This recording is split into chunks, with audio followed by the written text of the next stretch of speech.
오늘은 계속해서 영적 악령과의 싸움이라는 제목을 가지고 말씀을 나눕니다. 지금까지 좀 보편적인 것으로 얘기했다면은 오늘은 좀 특별히 좀 개인적인 일에 대해서 얘기를 해보려고 합니다. 왜냐하면은 이것이 필요한 것이 악령의 시달림을 받거나 악령의 영향력 아래 있는 것이 일부 극소수의 사람인가 라고 했을 때 여러분 그건 천만의 말씀입니다. 천만의 말씀. 악령에게서 완전히 자유한 사람이 극히 드물다고 할 정도로 우리는 악령에서 자유롭지 못한 것이 사실입니다. 문제는 내가 그것을 모르고 있다는 것이 더 큰 문제이지요.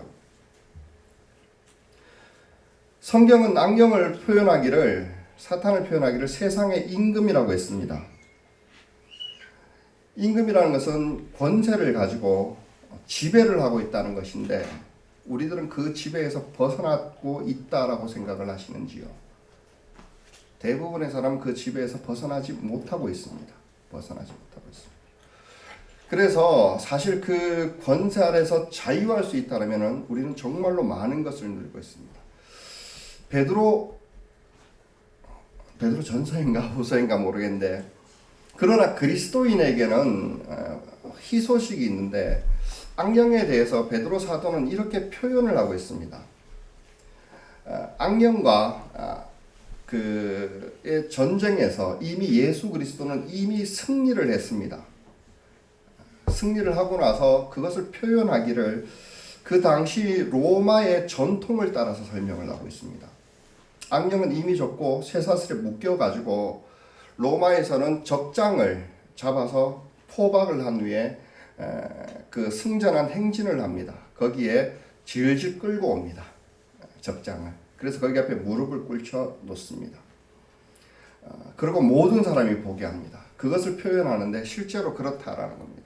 문제는 그렇게 포박당하고 아무 힘과 권능을 다 잃은 채로 뺏긴 사람이 이제 그게 임금이 그 옛날의 임금이 포박당했으니까 새로운 임금은 예수 그리스도죠. 꿇혀 있는데 문제는 우리가 그 사람의 그 사탄의 노예였다라는 거죠. 묶여 있는 채로 우리를 보고 노려봅니다. 물떠와. 그러면은 여러분 어떻게 하시겠습니까?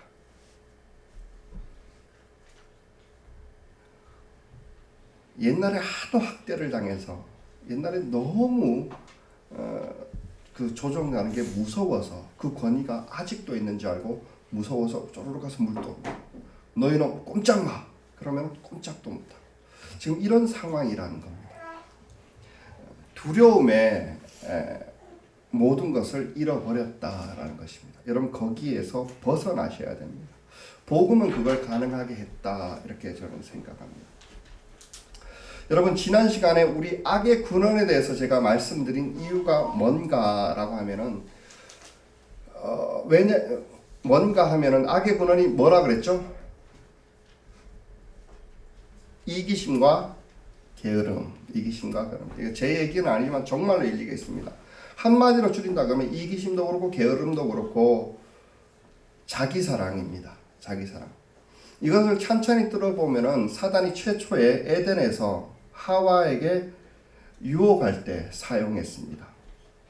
그리고 이 사단은 똑같은 레파토리를 가지고 예수 그리스도께 작업이 들어갑니다. 똑같은 레파토리입니다. 그리고 요한일서에 가면은 또 똑같은 레파토리로 지금도 우리에게 유혹하고 있다는 겁니다. 그게 뭘까요? 육신의 정욕과 안목의 정욕과 이생의 자랑. 다 똑같은 겁니다. 사기꾼이지만은 레파토리가 수천 년 동안 똑같은 걸 했으면 우리는 이제는 알아야 되는데 여전히 아직도 모르고 있습니다. 그래서 똑같은 레파토리가 뭐냐면 그것을 한마디로 말하면 너를 사랑하라라는 겁니다. 너를 사랑하라. 자기가 자기 자신을 사랑하면 여러분 어떻게 될까요? 제가 설교 때 한번 얘기한 적이 있는데 자기가 자신을 사랑하는 게 이게 사랑일까요? 정신병입니다. 정신병. 실제로 정신병에는 그 용어가 있습니다. 자기 애착, 자기 사랑에 대한. 실제로 지역 모임 갔을 때 정신병 진단이 그렇게 나왔습니다. 자기를 사랑하게 될 때. 거의 모든 악이 여기에서부터 출발되어져서 나옵니다. 그리고 영적으로는 자기가 자기를 사랑할 때 우리는 우리가 왕이 되는 거라고 생각하고 하나님이 되는 거라고 생각하지만은 멀리서 삼자 입장에서 보면 사단에게 무릎 꿇고 사단에게 경배하고 있는 것이 된다고 합니다. 이건 이게 이해하지 못하셔도 됩니다. 그렇게 되는 형국입니다. 그래서 이 똑같은 레파토리에서 벗어나는 것이 중요합니다. 그리고 또 하나 사단이 우리에게 역사를 할 때는 여러분 부인하겠지만은 우리가 허락한 만큼만 역사를 합니다. 절대로 완벽하게 우리를 조정하지 못합니다. 귀신에 완전히 지배당한 사람은 자기 모든 것을 사단에게 다 갖다 바친 겁니다. 뭘 하고 갖다 바쳤을까요? 누구를 미워하고 싶은 마음, 누구보다 높아지고 싶은 교만, 가지고 싶은 것, 정욕, 음란, 거기 다 갖다 바친 겁니다. 여러분 사단의 속삭임을 들어보면은 대부분 그만큼 자기가 허락한 만큼이고 그 허락한 만큼 거래를 합니다. 뒤바꾸고 거기만큼 사단은 우리를 조정하고 있다라는 것입니다. 그래서 사실 축귀라든지 이거 얘기할 때 치유라는 말을 많이 써요. 치유. 제가 그에 대해서 오늘 설교를 하고 다음 주부터는 이제 사도 바울이 이야기하고 있는 영적인 무장에 대해서 무기와 방어 무기 이것을 설명할 생각인데 제가 간증을 할까 하다가 오해가 있을 것 같아서 그렇게 간증을 하게 돼요. 실제적으로 사단과 영향을 받아봤고 그리고 그 사단과 싸워보고 일부 이겨본 경험을 가지고 여러분들과 함께 이야기하고 싶습니다. 먼저 사단과 전쟁, 악령과의 싸움에 대해서 여러분들이 이해해야 될 것은 뭐냐면 사람을 제가 설명 차원에서 이야기합니다. 신학 이러면은 골치가 아픈데 사실 신학적으로 논란이 있는 부분이 있기 때문에 그렇습니다. 사람을 먼저 이해를 해야 됩니다. 사람은 세 부분으로 나누어집니다. 어떤 학자들은 세 부분이다, 어떤 학자들은 두 부분이다 이렇게 얘기하는데 세 부분으로 이야기하는 게 설명하기가 쉬울 것 같아서 세 부분으로 얘기합니다. 3분설 그러는데 첫 번째 사람이 이루어진 게 뭐가 있을까요? 육체가 있겠죠. 그리고 또 뭐가 있을까요? 영이 있겠죠. 순서로 하면 혼이 먼저 알아야 합니다. 혼. 그리고 영. 육체와 혼과 영. 보통 이걸 합쳐서 영혼 그래 같이 보는 분들은 이분설 이렇게 얘기하는데 절대로 동물과 같이 우리가 영혼이 없는 존재가 아니다라는 겁니다. 그런데 영적인 측면에서 볼 때 이게 논란이 있는 이유가 무엇이냐면은 성경에 보면 이 영적인 측면에서는 예수 그리스도를 믿었을 때 재창조가 된다라고 얘기합니다. 재창조가. 그리고 그래서 이 부분을 설명할 때 어떻게 된가 아무도 모릅니다. 알 수도 없습니다. 알 수도 없는데 관계적인 측면에서 설명해 주면은 가장 이해가 쉽습니다.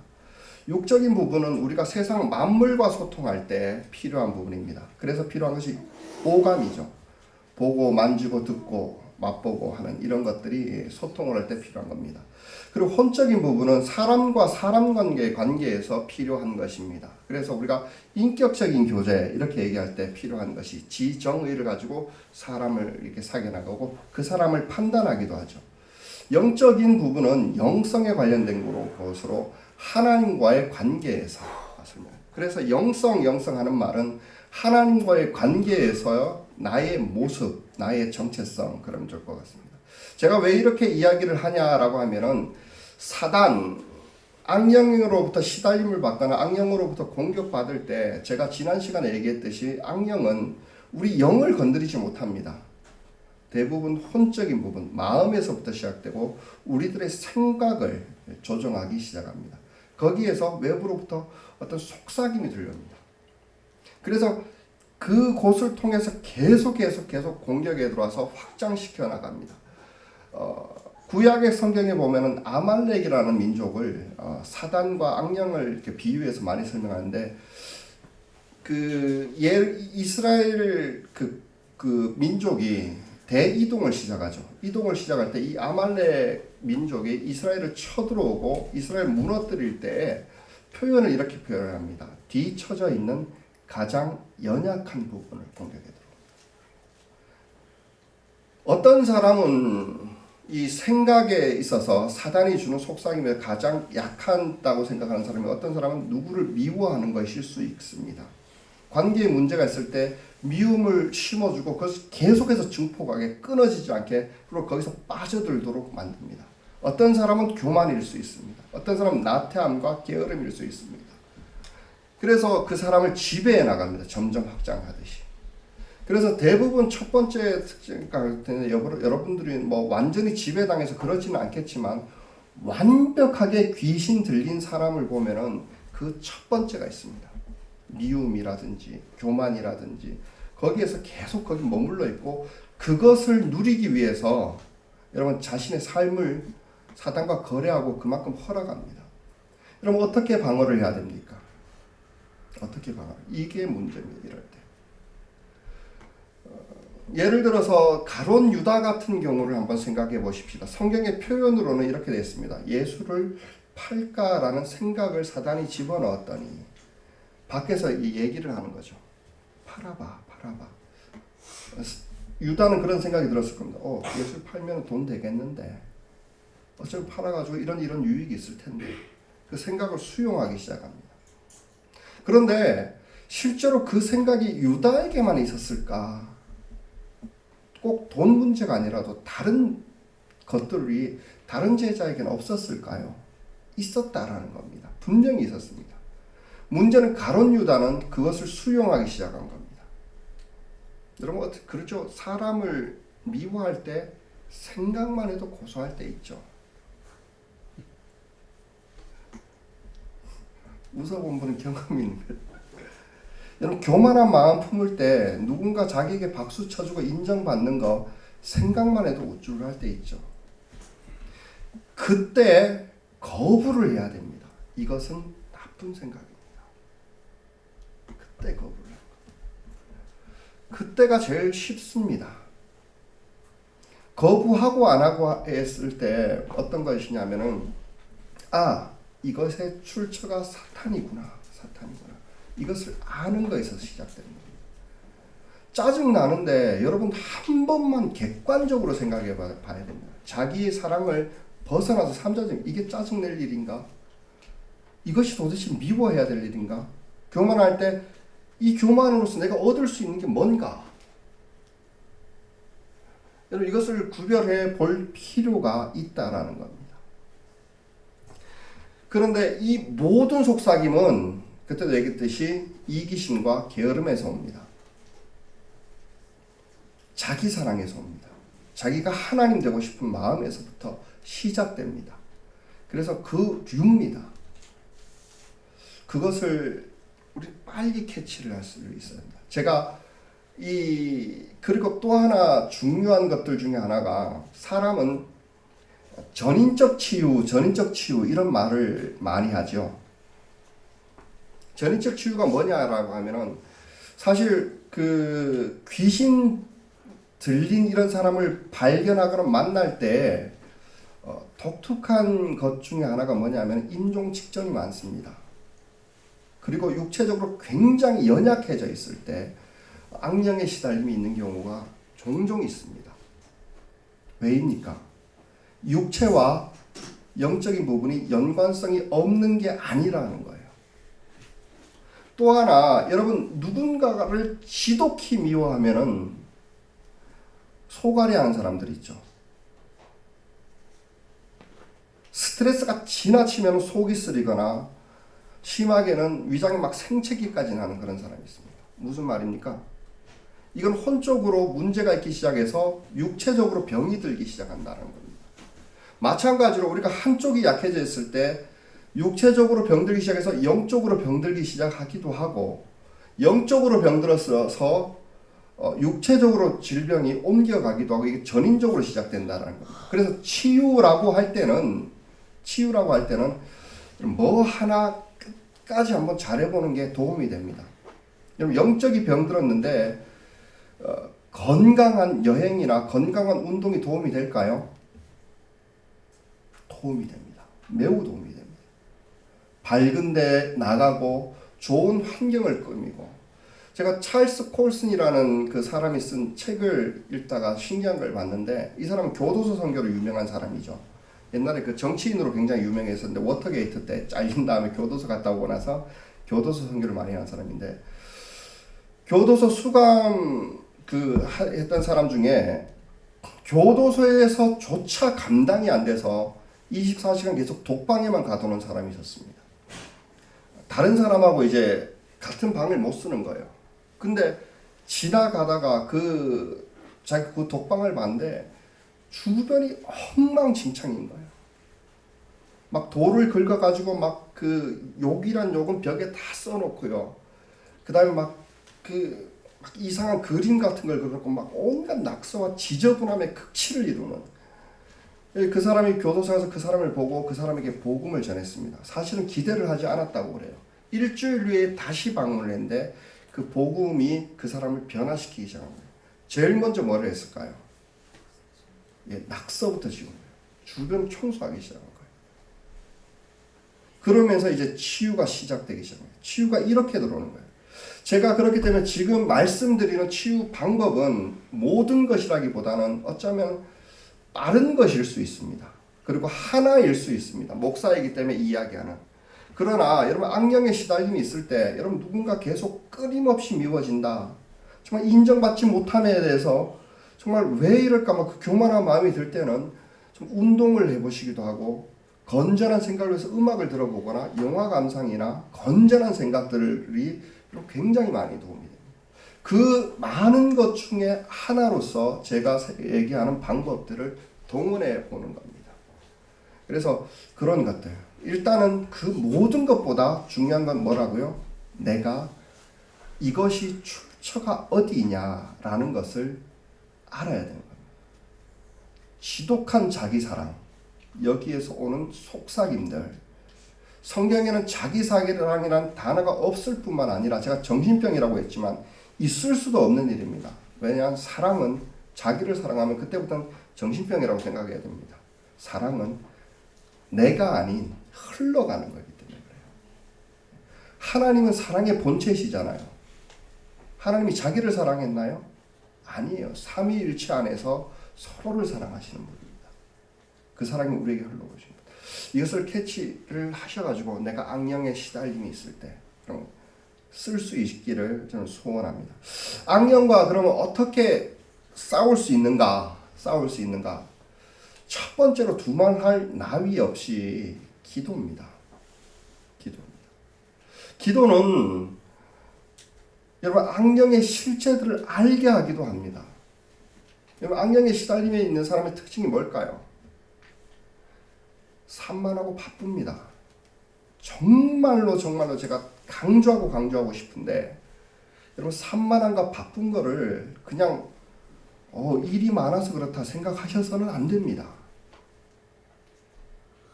그건 굉장히 위험한 상황입니다. 여러분 아무도 없을 때 골방에서 기도하면 어떤 느낌일까요? 기도가 안 돼요. 안 되는 이유가 뭘까요? 바빠서 그렇습니다. 한번 해보십시오. 여기 오면 집에서 뭔가 잊어버리고 온 게 있는 것 같아요. 자꾸 일어나라. 화장실을 가야 될 것 같기도 하고, 커피를 마셔야 될 것 같고, 커피 안 마시면 졸려가 바로 쓰러질 것 같은 막 이런 강박이 밀려오기도 하고. 여러분 작은 것과 사소한 것 같지만은 그때 얘기했듯이 여러분 아말렉은 뒤쳐져 있는 연약한 부분을 치고 들어옵니다. 제가 확신의 삶을 전번에 인도하면서 그랬잖아요. 경건의 시간을 시작하면서 그 경건의 시간을 가장 방해하고 있는 것이 무엇인지 한번 캐치해보라고. 정말 우스운 일이에요. 우스운 일. 그것 때문에 바빠서, 커피 한 잔 때문에 전화 한 통화 때문에 핸드폰 들여다보다가 오늘 날씨가 어땠는지 이거 보다가 경건의 시간이 다 나가는 거예요. 사단은 성공한 겁니다. 예수님께서 말씀을 하셨습니다. 하나님의 일은 다시 많지 않거나 하나뿐입니다. 바쁜 사람의 특징이 뭔지 아십니까? 교회 일에 바쁘다고 그래서 뭔지 압니까? 너무나도 많은 일을 기획합니다. 아니요. 우리가 해야 되는 것들 기도를 하면은 한 가지가 잘못됐기 때문이라는 겁니다. 목회할 때 이런 소스들을 참 많이 였습니다. 정말 목회가 자신 없을 때는 혼란해요. 모든 것이 다 잘못되어 있는 것 같아요. 그때 무릎 꿇고 기도하다가 하나님 도대체 어떻게 해야 될까요? 내가 감당이 안 됩니다 라고 기도했을 때 말씀하시는 게 찬양 이런 거예요. 그거 먼저 해봐. 모르겠습니다. 여러분들 어떻게 느낄지 모르겠지만은 제가 이런 얘기를 많이 했을 겁니다. 교회에 찬양이 달라지면 많은 것이 달라질 겁니다. 밑도 끝도 없는 확신이었어요. 나도 그렇게 될 줄 몰랐고 찬양을 할지도 몰랐습니다. 그런데 그럴 것 같아요. 그래서 다른 것을 안 하고 거기에 집중을 하는 거예요. 물론 이 음성을 다른 사람에게는 또 다른 것으로 들려지는 사람이 있겠죠. 그러나 절대 산만하고 혼란해하지 마십시오. 사단은 우리를 유혹할 때 안목의 정욕과 육체의 정욕과 안목의 정욕과 이생의 자랑이라고 했을 때 특징이 뭘까요? 보이는 거예요. 들리는 거예요. 너무 많은 거예요. 그런 거 가지고 하나님께서 칭찬하시거나 거기에 하나님의 일이 있다고 한 성경은 제가 생각할 때 없었던 것 같습니다. 혼란해하지 마십시오. 그것이 기도가 밝힙니다. 왜 그러냐? 여러분 사단의 속삭임은 바쁘게 혼란하게 너 뭔가 잘못되어 있어. 그걸 이 많은 것들을 수많은 것들을 해야 된다는 완벽주의가 있는 겁니다. 우리가 우리를 사랑하기 하나님처럼 돼야 되기 때문에 그렇습니다. 완벽주의는 사탄이 주는 생각입니다. 사탄이 주는 생각. 우리는 우리가 할 일을 순종하는 거예요. 근데 기도라는 것이 왜 이거에 대한 강력한 방어이냐면은 여러분 바쁜 거를 기도 못하게 하는 게 가장 중요한 게 바쁜 거예요. 일이 많으면은 제일 먼저 사람들은 기도 시간을 줄이죠. 그런데 어떤 사람은 그럽니다. 할 일이 많아서 너무 바빠서 그래서 기도합니다 라고 할 때 무릎을 꿇을 때는 내가 일할 시간을 내려놓습니다. 기도보다 더 중요하다고 생각되는 것을 포기를 해야 됩니다. 여러분 그렇게 내려놓고 포기하면서 진짜 중요한 것이 보이기 시작하는 거예요. 적어도 여러분 한 번쯤 여러분들을 벗어나가 객관적으로 한번 봐야 돼요. 왜 바쁘지? 왜 혼란하지?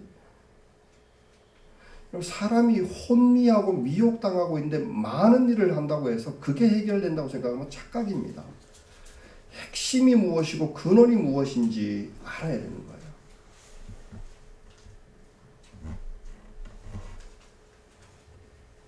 설거지 하려고 하다가 보면 밥을 해야 될 것 같아요. 밥을 하다가 보면 설거지를 해야 될 것 같아요. 2층에 올라오다 보면 내려가야 될 것 같고 내려오다 보면 위에 올라와야 될 것 같고 올라가면 불을 안 꺼놓은 것 같고 그러다가 오늘 날씨가 뭐냐 핸드폰 들여다봤다가 페이스북 보고 계속 한두 시간. 저만 그래요. 여러분들 안 그럴 겁니다. 여러분 그래서 기도가 중요합니다. 기도는 정말로 역설적입니다. 역설적입니다. 많은 일을 해야 될 사람이 기도를 해야 됩니다. 많은 일을 해야 될 사람이 기도를. 그것은 내가 그 일을 못하겠다는 선포이고 하나님이 도우셔야 한다라는 선포이기도 합니다. 기도를 하시되 우리는 말씀에 근거한 기도를 했으면 좋겠습니다. 기도를 할 때 말씀에 근거한 기도가 아니면 대부분의 사람들은 자기 욕심에 대한 투사입니다. 똑같은 얘기 돈 주세요만 계속 얘기하는데 돈이 왜 필요한지도 모르는 이런 기도 말고 말입니다. 그래서 그런 걱정이 있을 때 너희는 먼저 그의 나라와 그의 의를 구하라. 여러분 이 말씀이 이해가 갑니까? 저는 이해가 안 갑니다. 당장 급한 게 있는데 어떻게 먼저 그의 나라와 그의 의를 구합니까?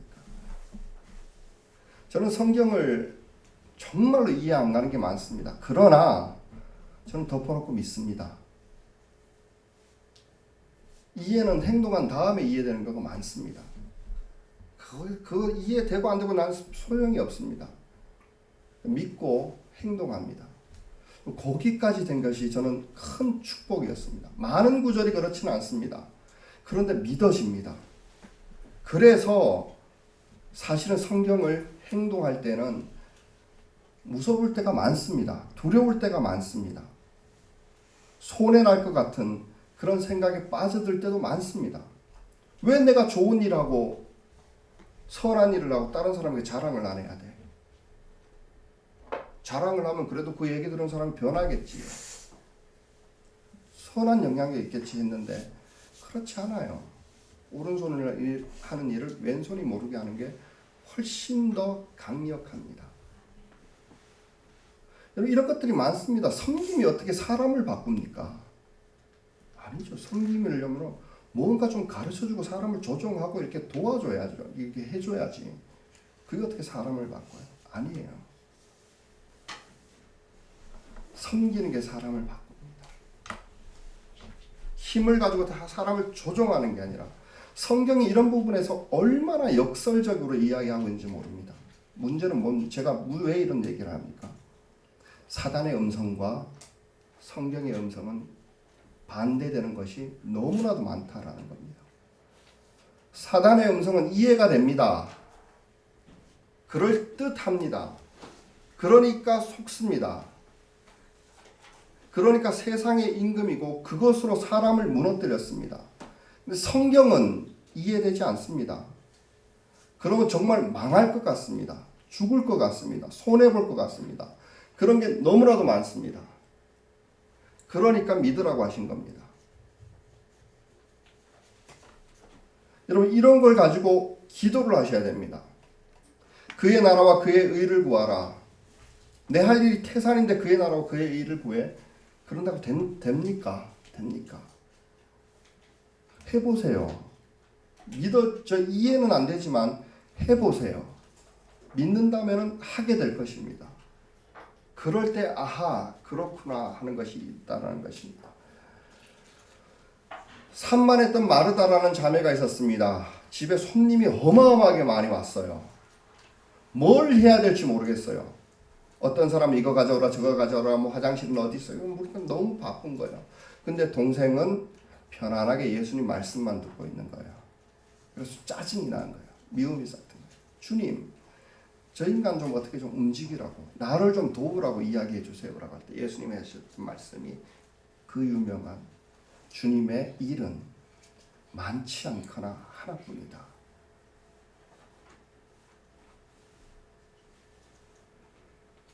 묵상해 보면 이해가 갑니다. 어떻게든 밥 먹겠죠. 예? 어떻게든 모임은 끝나겠죠. 그리고 거기서 할 수 있는 내가 할 수 있는 가장 중요한 것을 내게 은사를 주셔서 거기에 두신 겁니다. 그게 교회잖아요. 너무 산만하게.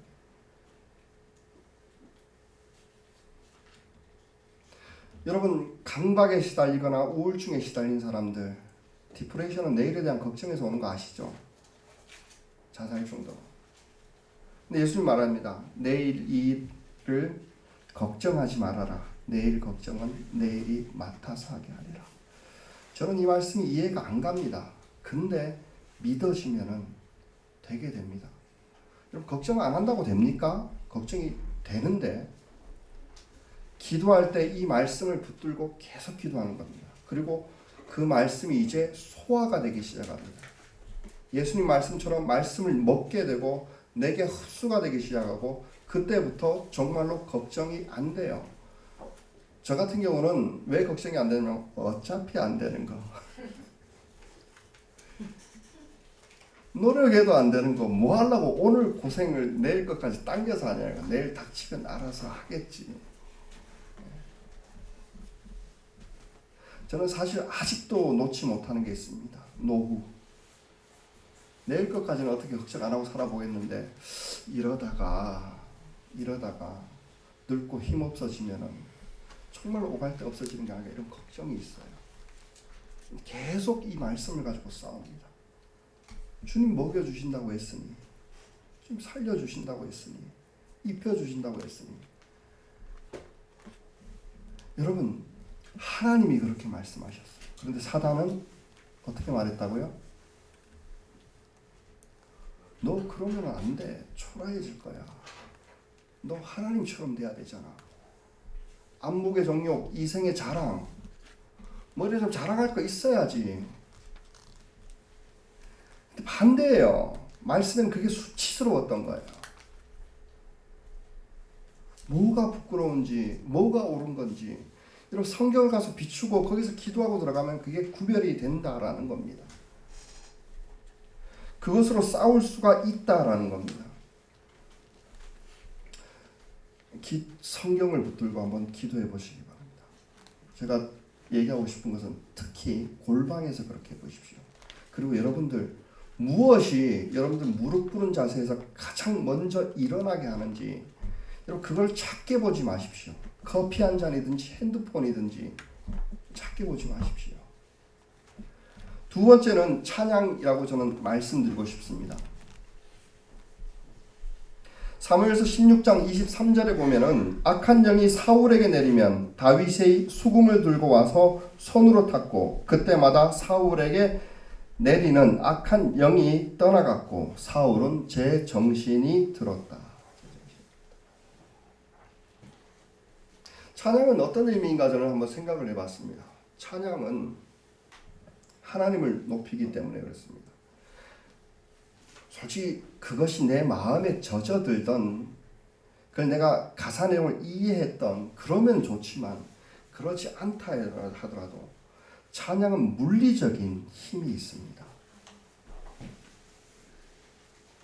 제가 여러분 얘기했듯이 여러분 사단 악령에 빠져들고 악령에 깊이 있는 사람일수록 찬양에 대한 거부감은 상당합니다. 실제로 물리적으로 밀어내는 느낌이 들 정도로 그만큼 거부감이 듭니다. 이스라엘 군대는 전쟁하러 나갈 때 이 당시 전쟁이라 함은 아말렉과 전쟁처럼 대부분 어떤 영적 전쟁의 의미가 포함이 되어 있습니다. 제일 앞에 뭐가 섰을까요? 찬양대가 섰습니다. 여러분 전쟁 나갈 때 군악대 제일 앞에 선 군대 맞습니까? 아니에요. 그런데 그 찬양이 성공을 하면은 그 전쟁을 이깁니다. 전쟁을 이깁니다. 여러분 골방에서 기도할 때 찬양을 한번 불러보십시오. 굉장히 어렵습니다. 고요를 깨는 처음 소리가 찬양이었으면 그럼 그 뒤에 것은 그냥 흘러갑니다. 예배의 처음이 찬양이기를 소원합니다. 그것이 우리의 고요와 우리의 산만함을 깬다라면 그 예배는 성공할 것이고 하나님의 임재가 있을 것입니다. 찬양한다 그러면은 물 먹으러 가야지. 평생 별로 목 마르지도 않는데 목이 몇 개가 죽을 것 같은 거예요. 여러분 이런 거예요. 거부감이 왜 이렇게 길어? 시스템이 왜 이렇게 후져? 잡음이 들려. 이런 걸 훈련하기 위해서는 여러분 그냥 생목소리로 앉아서 고요한 시간에 기타도 없이 그냥 불러보십시오. 진짜 고요한데 가장 먼저 깨는 찬양. 그것을 위해서 제가 여러분 눈을 얘기하지만 좀 외워야 됩니다. 긴 거 못 외우면 짧은 거라도 외우십시오. 저는 이런 생각을 했습니다. 찬양하라 내 영혼아 찬양하라 내 영혼아 내 속에 있는 것들아 다 찬양하라 라고 했을 때 이 시를 쓴 사람의 마음이 어땠을까라는 생각을 합니다. 찬양이 잘 나오기 때문에 했을까 아니면 못 나오기 때문에 했을까. 찬양을 불러야 되는데 찬양이 잘 되지 않았기 때문에 그렇게 했지 않을까요? 그런 외침이 아니었을까 이런 생각이 듭니다. 찬양을 계속 틀어놓는 것도 해보십시오. 더 좋은 거 불러보십시오. 찬양을 부르면 사람들이 나를 욕할 것 같습니다. 창피할 것. 내 목소리가 누군가에게 들려지면 안 될 것이라는 그런 생각이 꽉 잡혀 있습니다. 그런데 노래방 가면 하잖아요.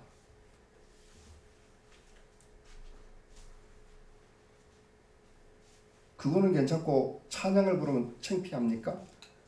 이런 생각들이 어디에서 시작되는지 한번 생각해 보십시오. 이런 생각이. 이치에도 맞지 않아요. 이치에도 맞지 않아요.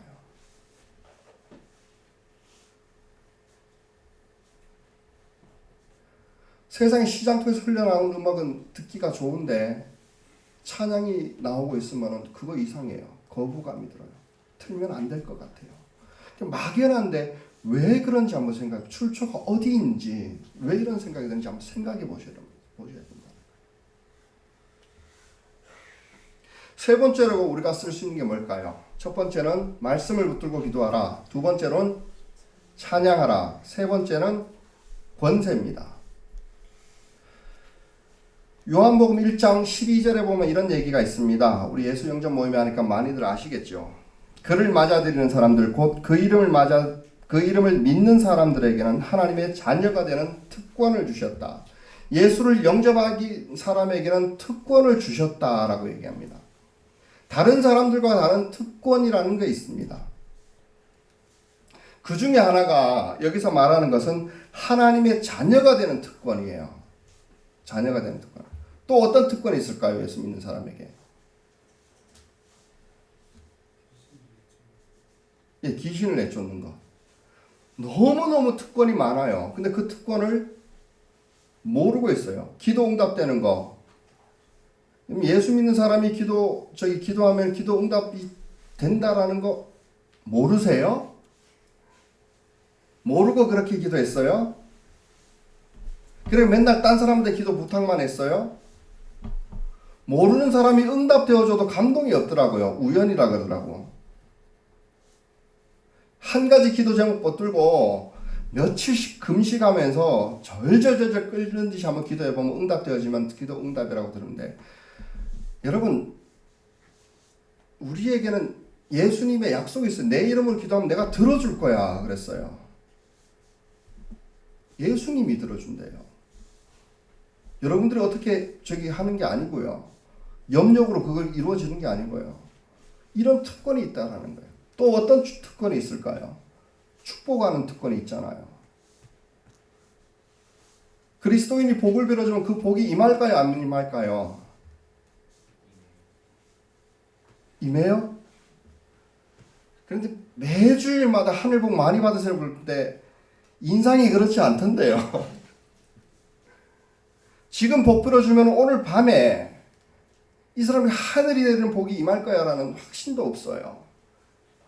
내가 그것을 할 수 있다라는 그런 믿음이 없는 거예요. 특히 자녀들에게 머리 위에 손 얹고 축복기도 해보셨습니까? 학원만 주구장창 보내면 잘 될 거라고 착각하면서 하는 공부 잘하면 된다고 생각하는 아니요. 애가 잘 되고 못 되는 것은 부모들의 축복에 있습니다. 잘 되기를 소원하면서 머리에 손을 얹고 기도해야죠. 그게 우리에게 주신 특권이에요. 특권. 그 수많은 것 중에 하나가 귀신을 쫓아내는 권세예요.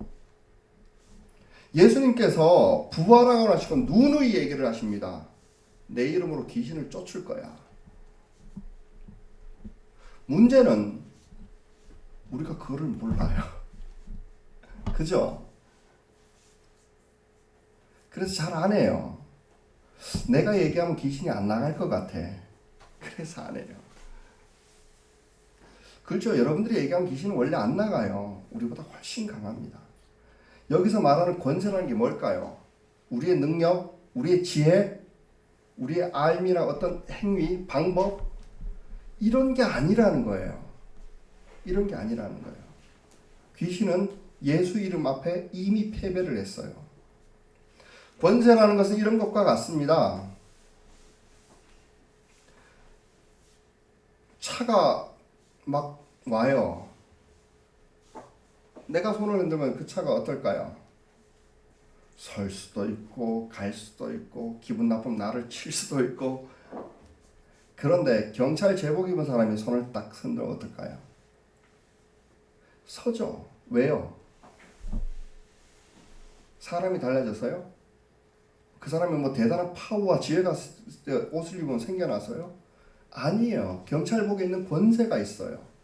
그래서 우리 사회적으로 인정해주고 있는 거예요. 못생긴 사람이 경찰복 입어도 하면 서요.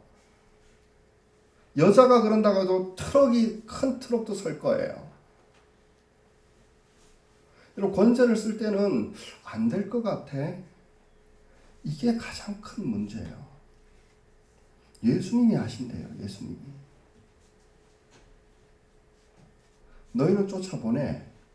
예수님 하시죠. 그래서 예수님이 성천하시기 직전에 이 감동적인 얘기를 했잖아요. 너무 멋지지 않습니까? 하늘과 땅에 있는 모든 권세를 내게 주셨으니 그러므로 너희는 가서 모든 민족을 제자를 삼아 아버지와 아들과 성령의 이름으로 침례를 주고. 여러분, 아버지와 아들과 성령의 이름으로 침례를 주는 게 무슨 말인지 아시죠?